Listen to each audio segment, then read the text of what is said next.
सभी छात्र ध्यान दें, 9वीं और 11वीं क्लास में दोनों की एक ही वीडियो बना रहा हूं, क्योंकि 9वीं में भी ये सेम है और 11वीं में भी ये सेम है।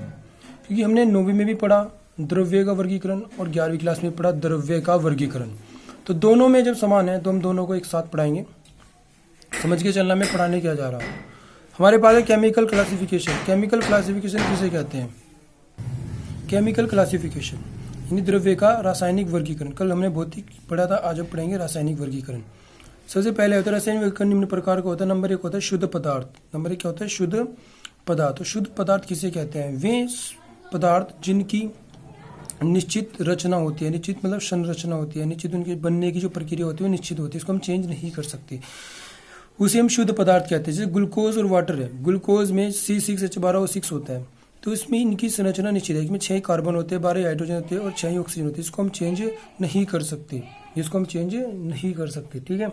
तो इसमें हम कह सकते हैं कार्बन, हाइड्रोजन और ऑक्सीजन का अनुपात क्या होता है? C6 होता है, ठीक है। ऐसे ही हमारे अंदर पानी का होता है। पानी का जो होता है, पानी के अंदर अगर हम देखें तो पानी का होता है H2O में 2 हाइड्रोजन होती है, अनुपात 1 क्या होती है? ऑक्सीजन होती है। यानी हम कह सकते हैं कि 2:1, यानी हाइड्रोजन में 2 हाइड्रोजन और 1 ऑक्सीजन होती है वाटर के अंदर। इसको हम चेंज नहीं कर सकते। दूसरा हमारे पास हम कह सकते हैं कि शुद्ध पदार्थ का वर्गीकरण अगर हम पढ़ें, ठीक है, शुद्ध पदार्थ का वर्गीकरण यह निम्न प्रकार का होता है। जैसे तत्व बोलते हैं एलिमेंट्स को, यानी तत्वों को शुद्ध पदार्थ भी कहा जाता है। क्योंकि शुद्ध पदार्थ भी कहा जाता है क्योंकि केवल एक ही प्रकार के कणों से मिलकर बने होते हैं, जिन्हें हम तत्व कहते हैं। जैसे कि हमारे पास कार्बन होता है, कार्बन का परमाणु क्रमांक होता है 6, तो इसके अंदर 6 तो इलेक्ट्रॉन होते हैं और 6 ही क्या होते हैं? इसके अंदर प्रोटॉन होते हैं। तो इनको हम इजीली अलग नहीं कर सकते, इनके रासायनिक संयोग को हम अलग आसानी से नहीं कर सकते। इसलिए हम इन्हें कह सकते हैं कि इनके कंपोजिशन के संगठन की रचना को आसानी से भौतिक वर्गीकरण के द्वारा अलग नहीं किया जा सकता, जिन्हें हम तत्व कहते हैं। जिन्हें हम क्या कहते हैं?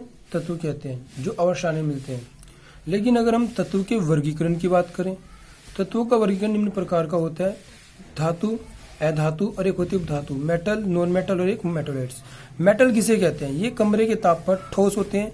ये विद्युत के सुचालक होते हैं, यानी विद्युत के प्रति कार्य करते हैं। ये इलेक्ट्रॉन दान करके धनात्मक आयन का निर्माण करते हैं, जैसे सोडियम, पोटेशियम, मैग्नीशियम, कैल्शियम आदि।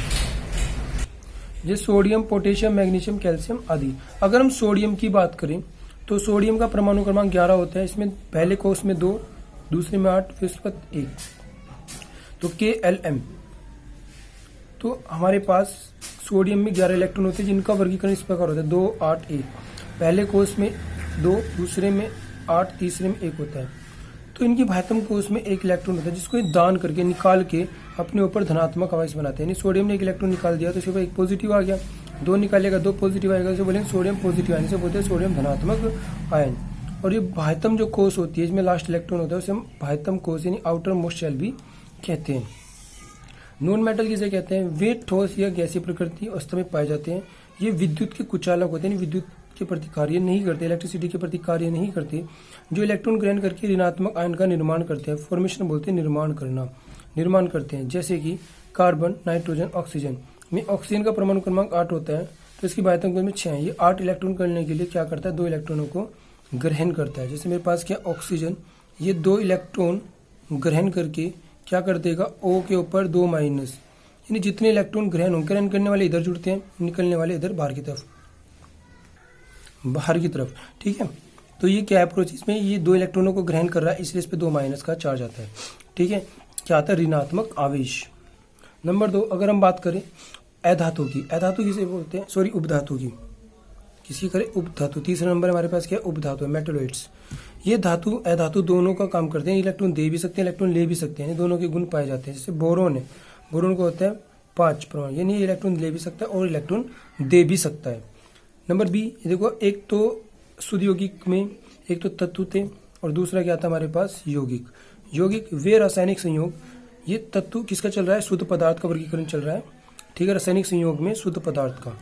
तो यौगिक वे रासायनिक संयोग जो 2 या 2 से अधिक तत्वों के आपस में संयोग करने से बनते हैं, जिनका संगठन निश्चित होता है, जिसे सामान्य भौतिक विधि के द्वारा अलग नहीं किया जा सकता, उसे यौगिक कहते हैं। जैसे कार्बन डाइऑक्साइड एक यौगिक है, इसमें एक से अधिक तत्व हैं। देखो, एक कार्बन है, 2 ऑक्सीजन है, H2SO4 सल्फ्यूरिक एसिड, 2 हाइड्रोजन है, गैस है और 4 O है, सोडियम क्लोराइड, पोटेशियम क्लोराइड, इनका यानी निश्चित होता है। क्या होता है? संयोग निश्चित, यानी हम कह सकते हैं जैसे सोडियम क्लोराइड, इनका रासायनिक संयोग क्या होता है? निश्चित होता है। H2SO4 में उपस्थित, H2SO4 में अगर देखें 2 हाइड्रोजन है, 1 सल्फर है और 4 ऑक्सीजन है, जिन्हें आसानी से अलग नहीं किया जा सकता। अगर हम बात करें यौगिक के वर्गीकरण की, यह निम्न प्रकार का होता है। पहला अकार्बनिक यौगिक, दूसरा होता है कार्बनिक यौगिक। अगर हम कार्बनिक यौगिक की बात करें तो वे यौगिक जिनमें हाइड्रोकार्बन, जैसे कि हाइड्रोकार्बन किसे कहते हैं? जिसमें हाइड्रोजन और सिर्फ कार्बन होती है, लेकिन उससे अलग ये ऐसे तत्व भी पाए जा सकते हैं जैसे सल्फर, ऑक्सीजन, नाइट्रोजन, लेकिन साथ में हाइड्रोकार्बन भी होगी, यानी हाइड्रोजन और कार्बन भी होगी। जैसे C2H4, इसे बोलते हैं एथेन, CH4 मीथेन, इसमें हाइड्रोजन और कार्बन है। लेकिन एक मेरे पास क्या फॉर्मल्डिहाइड HCHO, इसमें कार्बन, हाइड्रोजन प्लस साथ में क्या ऑक्सीजन है, यानी जिनमें हाइड्रोजन कार्बन के साथ साथ ऑक्सीजन या नाइट्रोजन सल्फर भी होती है, उन्हें भी कार्बनिक यौगिक कहते हैं। या सिर्फ हाइड्रोजन कार्बन होती है तो भी इसे कार्बनिक यौगिक कहते हैं। दूसरा हमारे पास क्या अकार्बनिक, यानी वे यौगिक जिनमें सभी अकार्बनिक तत्व पाए जाते हैं, ठीक है, उन्हें हम क्या कहते हैं? अकार्बनिक यौगिक कहते हैं। जैसे ammonia, carbon dioxide, sodium chloride, ammonia में N और H है, कार्बन डाइऑक्साइड CO है, सोडियम क्लोराइड NaCl है, लेकिन इसमें हाइड्रोजन तो नहीं है, लेकिन इसमें हाइड्रोजन कार्बन एक साथ हो उसे कार्बनिक कहते हैं, इसमें एक साथ ना उसे अकार्बनिक कहते हैं। ये अकार्बनिक तत्व है, जैसे ammonia, carbon dioxide, sodium chloride. अब आती है बात मिश्रण की, यानी रासायनिक वर्गीकरण 2 प्रकार का था, एक तो था शुद्ध पदार्थ और एक था हमारे पास मिश्रण। तो शुद्ध पदार्थ हमने पूरा पढ़ा, अब हम पढ़ेंगे मिश्रण। मिश्रण किसे कहते हैं? मिक्सचर किसे कहते हैं? मिश्रण शुद्ध पदार्थ नहीं होते, क्योंकि मिश्रण का रासायनिक संगठन परिवर्तनीय होता है। परिवर्तन मतलब वेरिएबल होता है, अर्थात 2 या 2 से अधिक यौगिकों को 2 और मोर, 2 या 2 से अधिक यौगिकों या अणुओं या आयनों या तत्वों से मिलकर बने होते हैं। यौगिक भी हो सकते हैं, अणु भी हो सकते हैं, आयन भी हो सकते हैं, तत्व भी हो सकते हैं। जैसे वायु में उपस्थित गैसों का मिश्रण, जो वायुमंडल होता है उसमें उपस्थित जो सभी गैसों का एक, उसमें क्या होता है? सभी गैसों का एक संयोग होता है। में कार्बन डाइऑक्साइड पाई जाती है वायुमंडल में, नाइट्रोजन, कार्बन मोनोक्साइड एक्सेट्रा, बहुत सारी गैस पाई जाती है, उन सभी का संयोग ETC से लगा है, वो सब क्या कहलाता है? मिश्रण कहलाता है। या पानी व जल का मिश्रण, पानी को जल में, चीनी को जल में घोल दो। अगर हम क्या लें? चीनी, अगर हम इसकी बात करें, चीनी की बात करें, ये हमारे पास क्या है?